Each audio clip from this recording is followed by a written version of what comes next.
말씀 봅니다. 로마서 7장 21절부터 25절입니다.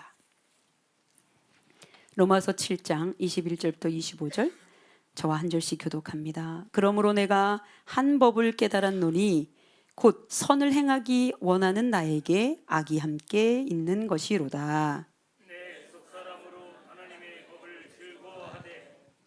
내 지체 속에서 한 다른 법이 내 마음의 법과 싸워 내 지체 속에 있는 죄의 법으로 나를 사로잡는 것을 보는도다.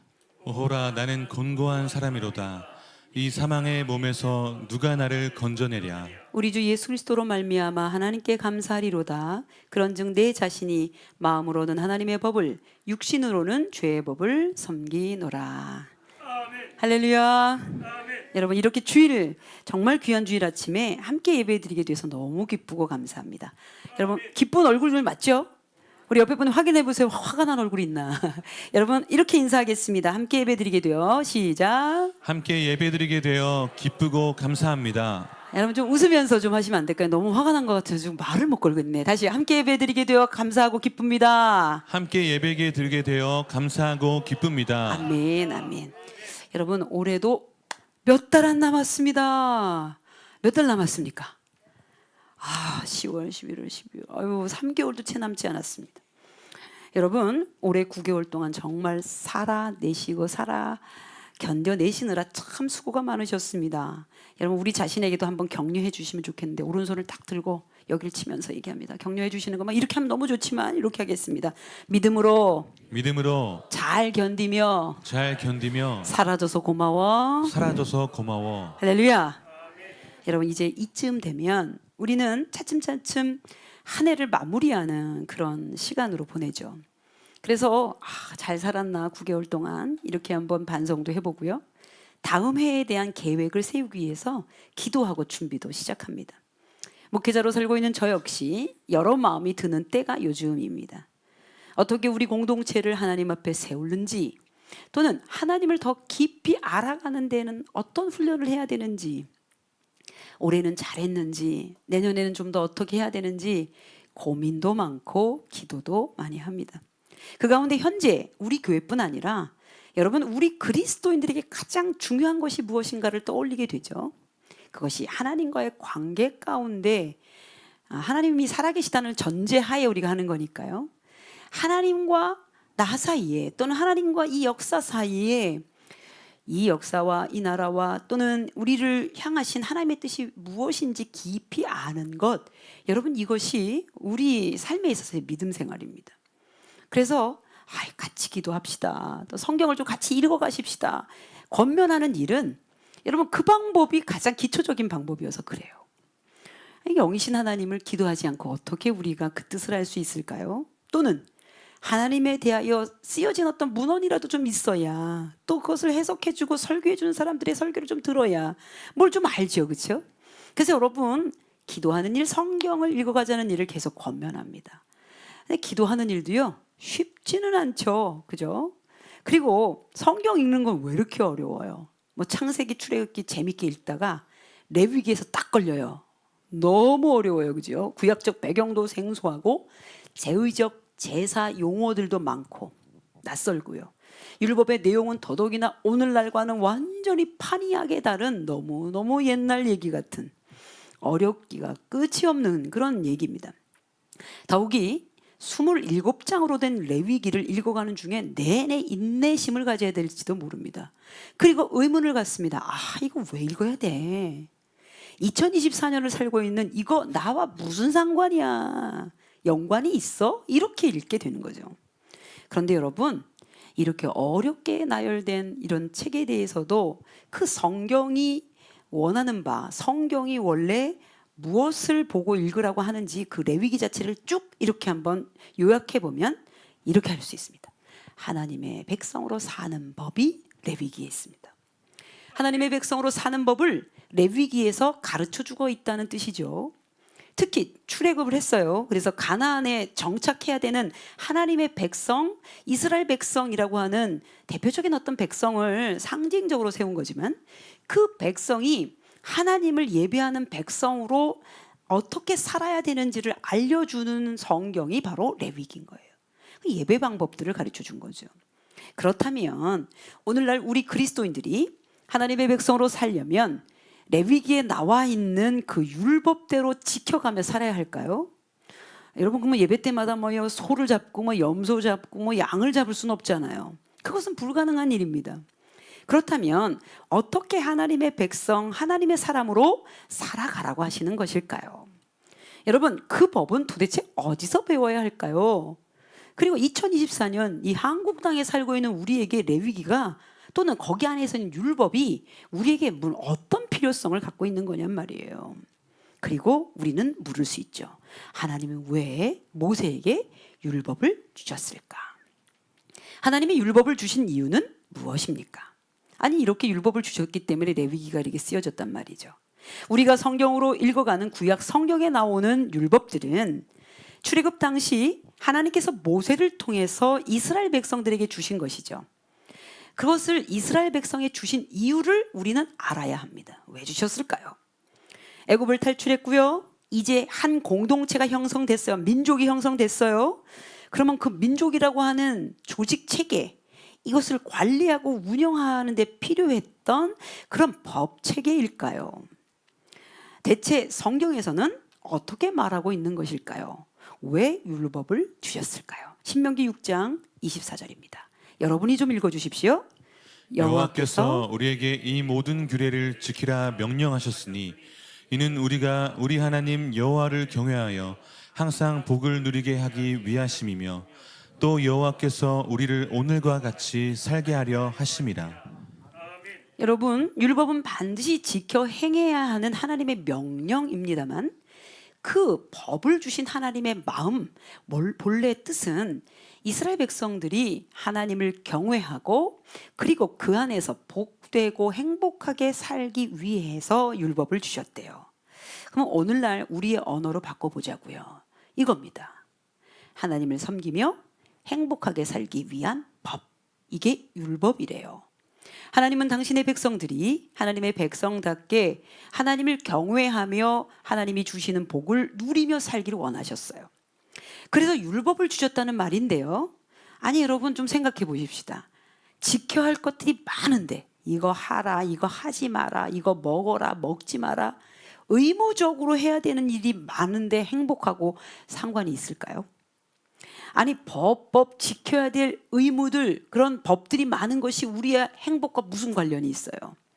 그런데 여러분, 왜 그런 의문이 드냐면 현재 우리가 생각하는 행복 그리고 복된 삶에 대한 여러분의 선입견 때문입니다. 그것은 하나님과 거의 상관이 없을 가능성이 큽니다.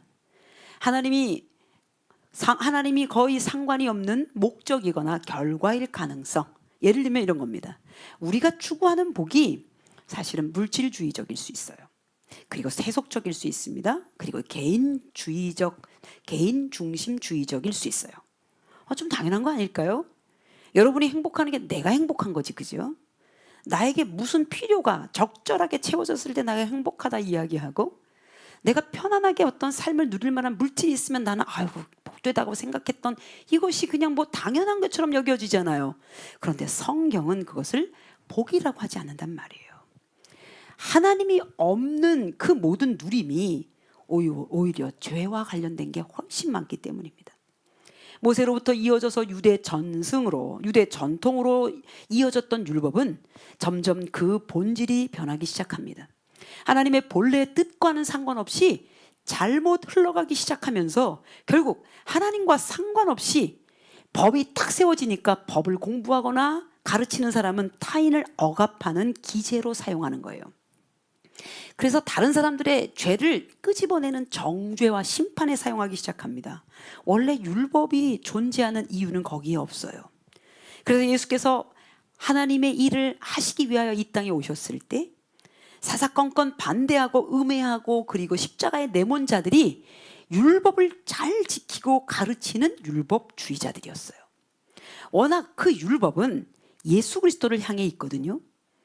그 율법을 가르치는 수많은 가르치는 자들이 그리고 또 그걸 가지고 하나님의 약속을 믿었던 선지자들이 곧 오실 예수 그리스도에 대해서 가르쳐줬단 말이에요. 그런데 정작 그 율법을 아는 자들이 예수 그리스도를 못 알아보는 거예요. 하나님이 주신 율법이 하나님의 백성을 복되게 하는 법이며 또한 그것을 가르치며 하나님과 더불어 복되게 사는 것을 가르쳐 주는데, 그때도 비로소 장차 오실 메시아에 대한 예언을 지속적으로 품게 하셨습니다. 그런데 정작 예수님이 오셨는데 그들은 예수님을 부정하는 거예요. 율법의 본 뜻을 왜곡한 것과 마찬가지입니다. 그들이 왜 예수 그리스도를 부인했습니까? 그들은 율법 외에 자신들만의 법이 있었기 때문입니다. 율법을 가지고 열심히 살다 보니까 자기들이 생각한 메시아는 이렇게 생긴 분일 거야, 이런 모습일 거야, 이런 역할을 하는 분일 거야, 자기들이 규정한 법이 결국 메시아이신 예수님을 알아보지 못하게 한 겁니다. 본래 율법은 자신이 하나님 앞에 온전히 서게 하기 위한, 자신을 하나님 앞에 온전하게 서기 위한 그런 법입니다. 근데 유대 전통 안에서는 다른 이들을 규제하고 정죄하는 억압기제가 되었고, 더더욱이나 예수 그리스도를 잡아 죽이게 되는 어떤 도구처럼 돼버렸어요. 하나님이 율법을 주신 이유는 하나님의 백성이 하나님을 경외하며 복되게 살기 위함인데, 그러므로 나를 하나님 앞에 세우고 내가 하나님을 경외하고 하나님과 더불어서 복되게 사는 것이 중요한데, 여러분 다른 이들 앞에 또 다른 이들을 조종하는 일에 그런 필요의 권한을 율법주의자들에게 준 적이 없단 말이에요. 사랑하는 여러분, 그러니 얼마나 많은 율법이, 얼마나 많은 하나님의 법이 왜곡되었냐고요. 이제 신약 시대에 와서는 예수님께서는 새 언약으로 오셨습니다. 왜냐하면 약속된 언약이었기 때문입니다. 그리고는 새 언약으로 오신 예수님은 율법으로 인하여 드러난 죄를 대속하시는 역할을 하십니다. 그것이 여러분 바로 율법의 역할이 어떤 거냐? 로마서 3장 20절 하반절입니다. 율법으로는 죄를 깨달음이니라. 아, 율법이 있는 거는 하나님 앞에 어떻게 서야 되는지도 가르쳐 주시고 하나님의 백성으로 사는 방법도 가르쳐 주지만, 그 가운데 하나님에게 초점 맞추지 않는 모든 삶에 대한 죄의 규정들을 알게 해주는 거죠. 그러니 여러분, 죄가 무엇인지 율법이 가르쳐 주는 거예요. 율법이 필요한 이유인 겁니다. 로마서 7장 7절 여러분 읽어주세요. 그런즉 우리가 무슨 말을 하리요? 율법이 죄냐? 그럴 수 없느니라. 율법으로 말미암지 않고는 내가 죄를 알지 못하였으니, 곧 율법이 탐내지 말라 하지 아니하였더라면 내가 탐심을 알지 못하였으리라. 여러분, 오늘 굉장히 중요한 교리이기도 하면서 신앙의 근본인데요, 잘 들으셔야 돼요. 율법 자체는 죄가 아닙니다. 그러나 율법은 우리가 죄를 죄로 인정하지 않았던 것들을 다 죄라고 가르쳐줘요. 여러분, 죄를 다 알고 계시는 것 같아도 사실은 여러분이 죄가 죄인 줄 모르고 사는 삶이 많아요. 우리 성만찬 예식을 하는데 여러분 회개하자고 했잖아요. 근데 여러분이 다 속으로만 회개를 하시는 거예요. 속으로 정말 회개를 하셨는지는 제가 확인이 안 돼서 모르겠네요. 근데 여러분 잘 생각해 보세요. 여러분 안에 있는 숨어든 이 모든 생각과 의지와 또 이 생각 안에서 생각하는 이 모든 것 가운데 그냥 내가 떠올려지는 이거라고 생각했을 뿐이지 이게 죄라고 생각한 적이 없는 경우도 많거든요. 그런데 여러분, 하나님 앞에 서서 하나님의 백성으로 살아 하나님이 말씀하시는 어떤 죄의 규정은 하나님이 기뻐하시지 않고 하나님에게 초점 맞추지 못한 모든 것들은 죄와 관련이 있습니다. 그러니 여러분, 율법이 아니었더라면 우린 죄가 죄인 줄 몰라요. 여러분, 아이들이 성장할 때요, 도덕적 관념이 채 형성되지 못할 때 여러분 일어나는 일이 있어요. 뭐죠? 애들하고 마트를 가면요, 애들이 장난감 코너에서 안 움직입니다. 엄마가 사줄 때까지 서 있어요. 아니면 그냥 집어와요. 그리고 어떻게 해요? 계산해 달라고 하는 거죠. 또는 막 집어 그냥 가요. 근데 여러분, 아이는 생각합니다. 이거는 돈을 지불해서 이건 남의 것이니 내 것으로 취하면 안 돼. 이 관념이 없어요. 때로는요, 친구네 집에 가서 막 그냥 들고 와요. 자기가 좋다고. 이거 사줘. 이거 나 가질 거야. 막 이런. 여러분, 그때 어머니들은, 아버지는 얘기합니다. 안 돼. 그건 형 거야. 안 돼. 그것은 누구 거야. 네가 손대면 안 돼. 여러분, 이렇게 말합니다. 이것은 내 것이 아니야. 가져가면 안 돼. 아이들이 아직 도덕적인 어떤 법, 이 모든 것들이 안에 형성되어 있지 않지만 모든 성장 과정에서 부모가 되는 것과 안 되는 것 사이에서 정확한 규정, 법들을 가르쳐 주면서 이 아이가 자라납니다. 그것이 여러분 소위 만약에 우리 하나님 나라의 법으로만 한다면 하나님 나라의 도덕법처럼 돼 있는 거예요. 하나님은 하나님의 백성이 하나님의 성품을 닮아서 하나님의 법을 지키며 살기를 원하신단 말이에요. 그런데 천방지축 백성들은 아무렇거나 이렇게나 살 가능성이 큰 거예요. 제가 지난번에 어떤 TV에 무슨 어떤 코너에서 뭘 봤는데 뭐가 나왔냐면 한 분이 돈을 너무 아끼느라 그러니까 공중 화장실 같은 데서 그냥 휴지도 아끼고 싶어가지고 공중 화장실에서 휴지를 이만큼 해갖고 갖고 오는 거예요. 그 음식점에서 이만큼 해갖고 갖고 오는 거예요. 집에 갔더니 바구니에 요 휴지 이만큼, 요 휴지 이만큼 남의 휴지로 가득한 거예요. 그래서 여자친구가 말했습니다. 꼭 이렇게 해야 돼. 야 1억 모으려면 3억 모으려면 이렇게 해야 돼. 이렇게 됐어요. 젊은 친구예요, 그 남자가. 근데 잘 생각해 볼게요. 여러분 그게 자기 것이 아니잖아요. 내가 보니 어릴 때 잘못 배웠어, 그렇죠? 다른 사람들의 것을 손대지 말라고 하는 것을 안 가르쳐 준 거예요, 누군가가. 그는 그게 아무렇지도 않게 많이 남아도는 공적인 거 뭐 내가 조금 뜯어갔다고 해서 별반 죄가 될 것인가? 여러분 죄죠. 다른 이의 것을 손댄 건 맞아요. 내가 쓸 것보다 더 많이 여러분 다른 이의 쓸 것까지 다 갈취하는 행위처럼 다 이어질 수도 있어요. 이건 네 것이 아니야. 가져가면 안 돼. 사랑하는 여러분, 이런 일들이 여러분 기본적으로 우리의 도덕법, 자연법 이거 말고도 하나님을 경외하기 시작할 때는 그것들을 구분하게 돼 있단 말이에요. 왜 그래요? 주께서 말씀하신 법들이 있어서 그렇습니다. 그러니 여러분 하나님을 기쁘시게 할 만한 또는 하나님을 의식하고 사는 날 동안 주신 그 율법 안에는 뭐가 죄인지 알게 하셨으니 그 죄에 대하여 여러분 그것을 용납하게 되면 그 하나님과 멀어져서 결국은 구원에서 멀어지게 되는 거예요. 여러분 말씀드립니다. 왜 율법을 주셨을까요? 하나님의 사람으로 하나님의 백성으로 하나님을 경외하며 복되게 살라고요. 그리고 정말 왜 주셨을까요? 죄가 죄라는 것을 죄의 문제를 들여다보게 하시기 위하여 주셨습니다. 여러분 그러면 그 율법이 우리를 구원할 수 있습니까? 답을 먼저 말씀드립니다. 그 율법으로는 우리 구원받을 수 없습니다. 구원은 우리의 죄를 해결해야 얻을 수 있는 자유입니다. 생명입니다. 그러니 율법은 그 일을 할 수 없습니다. 그렇다면 구약시대 율법만으로 살았던 사람들은 모두 구원받지 못했습니까? 아닙니다. 하나님의 사람들이었던 아브라함, 모세, 다윗 등 여러분이 알고 계시는 하나님과 친밀한 관계를 유지했던 모든 사람들은 다 구원받았습니다.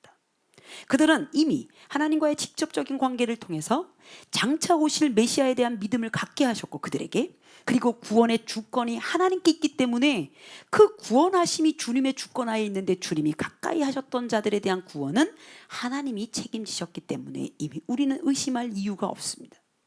그러므로 율법을 지키는 것만으로는 구원받기 어렵습니다. 그렇다고 해서 우리 율법을 가볍게 여겨서도 안 됩니다. 하나님이 주신 것은 어떤 것도 가볍지 않기 때문입니다. 여러분 예수님을 핍박했던 유대주의자들이 오신 메시아이신 예수 그리스도를 알지 못하고 인정하지 못한 채 그들이 전통적으로 이어왔고 받아왔던 율법만을 고수한다면 그들은 이미 구원에서 먼 사람들이 된 것입니다. 그들이 그토록 지키고 싶었던 율법은 하나님의 법이 아니에요. 오히려 그들의 전통이며 그들의 지위며 그들의 권력욕입니다. 율법의 전통을 무시하는 것은 아닙니다. 그러나 율법의 전통에서 구원자이신 예수 그리스도를 무시하는 것은 용납할 수 없다는 말입니다. 갈라디아서 2장 16절입니다. 제가 봉독합니다. 사람이 의롭게 되는 것은 율법의 행위로 말미암음이 아니요 오직 예수 그리스도를 믿음으로 말미암은 줄을 알므로 우리도 그리스도 예수를 믿나니 이는 우리가 율법의 행위로서가 아니고 그리스도를 믿음으로써 의롭다함을 얻으려 함이라. 율법의 행위로서는 의롭다함을 얻을 육체가 없느니라. 여러분 사람이 의롭게 된다는 얘기는 구원받았다는 뜻이에요. 그러니 하나님의 법을 다 지키면 구원받을까? 다 지킬 수도 없어요. 그 율법의 행위로 얻는 것이 아니라 어떤 거예요? 예수님이 나를 구원하기 위해서 오셨구나. 이 모든 율법의 조항들을 다 지키지도 못하는 이 모든 죄인을 당신의 몸으로 다 그 죄를 대신 지시고 우리를 해방시키기 위해서 오셨구나, 구원하시기 위해서 오셨구나, 그것을 믿는 믿음으로 가능하다는 거예요. 그래서 여러분, 율법에 대해서 사도 바울은 아주 재밌는 비유를 합니다. 여러분, 로마서 7장 1절부터 3절입니다. 여러분, 한 절씩 교독합시다. 여러분이 먼저 읽어주세요. 형제들아, 내가 법 아는 자들에게 말하노니 너희는 그 법이 사람이 살 동안만 그를 주관하는 줄 알지 못하느냐. 남편 있는 여인이 그 남편 생전에는 법으로 그에게 매임바 되나 만일 그 남편이 죽으면 남편의 법에서 벗어나느니라. 그러므로 만일 그 남편 생전에 다른 남자에게 가면 음녀라. 그러나 만일 남편이 죽으면 그 법에서 자유롭게 되나니 다른 남자에게 갈지라도 음녀가 되지 아니하느니라. 구약 시대에는 율법밖에 없었지만 하나님이 선지자를 통하여 예수 그리스도를 보여주시긴 하셨죠. 예표하셨죠. 미리 예언하셨어요. 그런데 구약 시대 그 율법은 전 남편 같은 거예요. 그래서 그 남편이 있을 때는 그 아래 있어서 그 아래 있어야 됐지만 이제 새 언약으로 오신 예수 그리스도는 다음에 맞이하는 남편인 거예요. 그러니 율법을 남편으로 비유하고 있는 재미있는 표현이죠. 그러니 여러분, 그 남편이 죽었다고 하면 그 남편의 지배를 더 이상 받을 필요가 없다, 이 뜻은 율법 자체가 구원할 수 있는 요건이 아니기 때문에 그걸 죽었다고 표현하는 거예요. 그러니 오히려 그 율법을 제대로 완성시킨 분이 누구냐? 예수 그리스도다. 로마서 10장 4절입니다. 저랑 같이 읽겠습니다. 그리스도는 모든 믿는 자에게 의를 이루기 위하여 율법의 마침이 되시니라. 여러분 절대 합니다. 율법의 마침이 되시다. 율법의 마침이 되시다. 율법의 마침이라고 하는 이 마침이라고 하는 것은 완성을 뜻하고 목적을 뜻합니다. 헬라어로는 텔로스입니다. 굉장히 예쁜 단어예요. 좋은 단어입니다. 텔로스는 무언가를 이루기 위한 목적, 다다를 목표, 그리고 결론입니다. 여러분, 예수를 믿기 시작할 때 도달하는 목표가 바로 텔로스입니다. 예수님이 우리의 목표가 되신다는 뜻이기도 해요. 율법으로 시작했습니까? 죄를 죄로 드러냈던 것들을 예수님이 십자가에 달리심으로 해결하셔서 율법의 완성이 되게 하신 거죠. 율법만으로는 텔로스를 이룰 수 없다는 뜻이에요. 그러니 여러분, 율법으로는 구원받을 수 없다. 예수 그리스도가 율법의 완성자가 되시고 그리고 목적이 되시고 그리고 도달할 목적지가 되셔서 구원을 이루신다, 이런 뜻입니다. 그렇다면 마지막, 내 마음에 있는 법이 무엇입니까? 아니 여러분, 지금 율법을 다 꿰고 있는 것도 아니잖아요. 전통에 따라서 더 많아진 그 율법을 여러분, 우리는 제대로 알는 것도 10계명만 겨우 알고 있습니다. 우리는 지금까지 구약에서 이어져 온 율법 이야기를 했어요. 그렇지만 실제 우리 안에도 법이 있는 건 알고 계십니까? 사도 바울도 이렇게 고백합니다. 22절 23절. 내 속사람으로는 하나님의 법을 즐거워하되 내 지체 속에 있는 한 다른 법이 내 마음의 법과 싸워 내 지체 속에 있는 죄의 법으로 나를 사로잡는 것을 보는도다. 계속 지금 뭐라 그러죠? 내 마음에 법이 있어, 이렇게 말하는 거죠. 자신 안에 싸우고 있는 마음의 법들이 있대요. 여러분 안에도 있습니다. 여러분, 구약의 율법처럼 명문화되어 있는 게 아니라 여러분의 생각이 법이 되고요, 여러분의 문화가 법이 되고요, 여러분의 경험이 법이 돼서 여러분이 그것을 주장하는 게 있어요.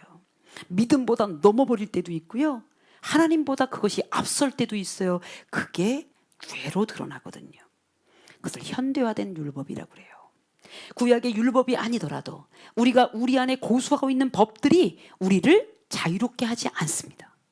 혹시 구원에서 멀어지게 한다면 빨리 그 법을 바꾸셔야 돼요. 또는 끊으셔야 돼요. 로마서 7장 5절부터 6절입니다. 여러분이 읽어주십시오. 시작. 우리가 육신에 있을 때에는 율법으로 말미암는 죄의 정욕이 우리 지체 중에 역사하여 우리로 사망을 위하여 열매를 맺게 하였더니. 여기까지 먼저 볼게요. 율법으로 말미암아 죄를 알게 돼서 그 죄가 우리 몸에서 그냥 놔두면 어떻게 된다? 결국 죽음으로 연결되는 열매가 된다. 이제 또 읽어주세요.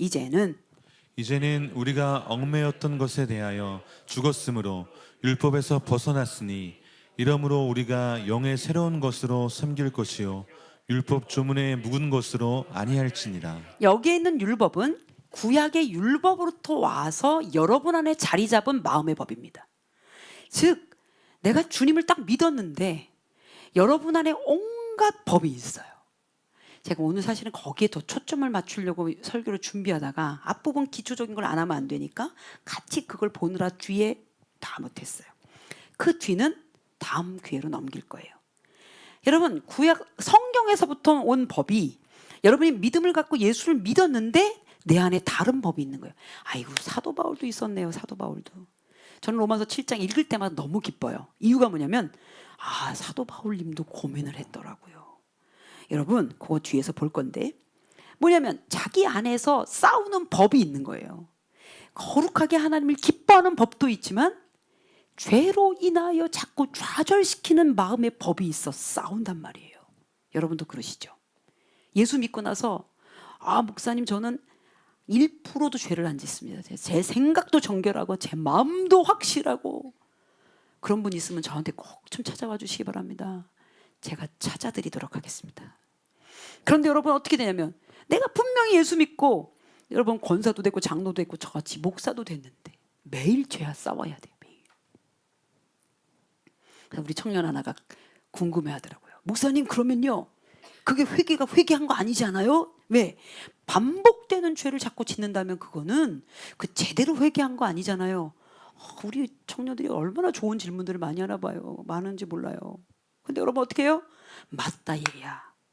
목사님 그건 반성 아닙니까? 맞다 얘야. 반성만 해서는 회개가 아니다.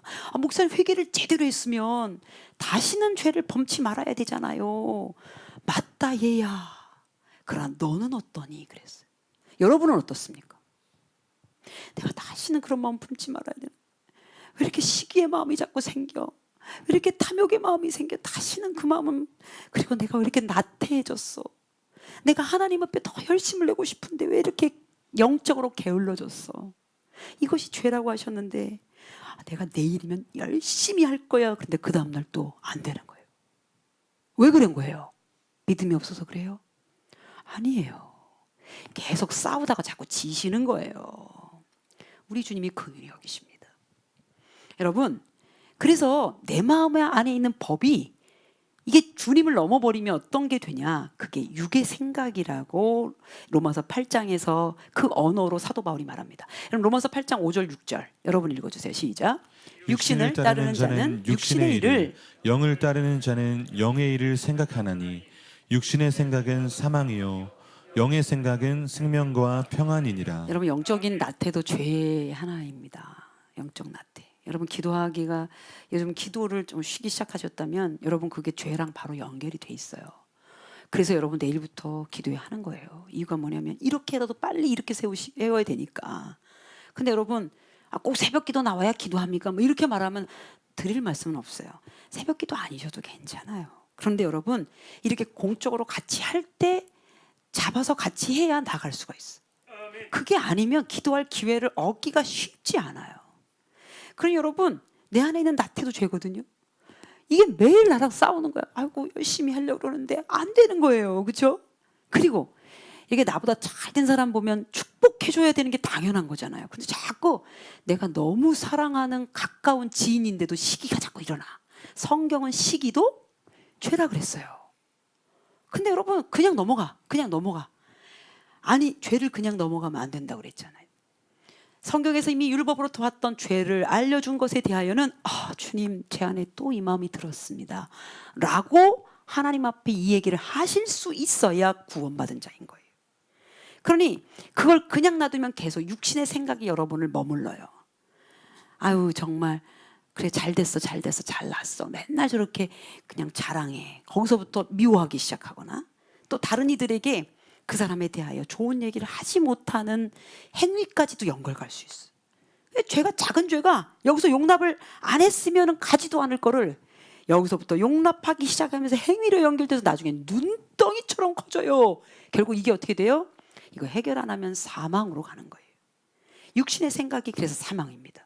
영의 생각은 생명과 평안이다. 이 뜻은 성령께서 우리 안에 자꾸 말씀하시는 거로 하여금 싸워도 좋으니까 여러분 이길 수 있는 모든 과정을 겪으셔야 돼요. 로마서 8장 1절에서 2절에서 바로 여러분 우리 안에 있는 마음의 법이 이 두 가지로 나온다는 걸 알려줍니다. 같이 읽겠습니다.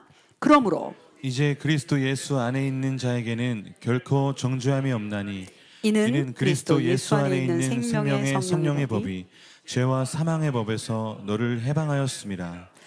여러분 우리는 이제 고집이라고 표현하거나 아주 주장이 강하다고 얘기를 하고 있지만 혹시 내 주장과 고집과 내 생활의 패턴이 너무 경직됐다면 여러분 안에 법이 있음을 기억하셔야 돼요. 좀 자유하셔야 됩니다. 근데 그거는 여러분 목회를 하는 사람에게도 쉽게 걸릴 수 있는 죄 중에 하나예요. 오늘 우리 여기까지만 해봅시다. 그냥 딱 두 가지를 던져드릴게요. 여러분 안에 두 개의 법이 있습니다. 하나는 여러분을 살리는 생명의 성령의 법. 그렇다면 이거는 성령님이 주관하시는 거예요. 그런데 죄와 사망의 법이 있습니다. 그거 고집 부려서 얻을 게 하나도 없어. 주님 앞에 나가지도 못해. 이거는 여러분을 어둠으로 생명으로 가는 게 아니라 사망으로 가게 하는 지름길일 수도 있습니다. 두 법을 한번 여러분이 구별해내시면 됩니다. 내 마음에 법이 있는데 생명의 성령의 법인지 죄와 사망의 법인지. 여러분 이번 한 주간 과제 드립니다. 그 두 가지 법에서 여러분 마음 안에 있는 법을 끄집어내십시오. 그리고 다음 주에 한 번 더 이어가게 되기를 주님으로 축복합니다. 기도하겠습니다. 거룩하신 하나님, 사실 우리가 그리스도 예수 안에 있으면 죄와 사망의 법에서 벗어나 생명의 성령의 법으로 해방되는데 여전히 우리의 삶 가운데 우리가 살아온 인생 또 때로는 알고 있는 지식, 우리가 점유하고 있는 지위, 또 때로는 누리고 있는 재력, 이 모든 것들이 다 연합하여 잘못된 우리를 형성하고 하나님 앞에서 나태하고 하나님의 법은 지키지 않으면서 혹여라도 내 안에서 내 안에 있는 법이 주님보다 앞서지는 않은지 하나님 두려운 마음으로 말씀을 전했습니다. 이제 이어서 하나님 다음 주에 말씀을 전하게 될 때 우리 안에 생명의 성령의 법이 움직이게 도와주시옵소서. 우리 주 예수 그리스도의 이름으로 간절히 기도합니다.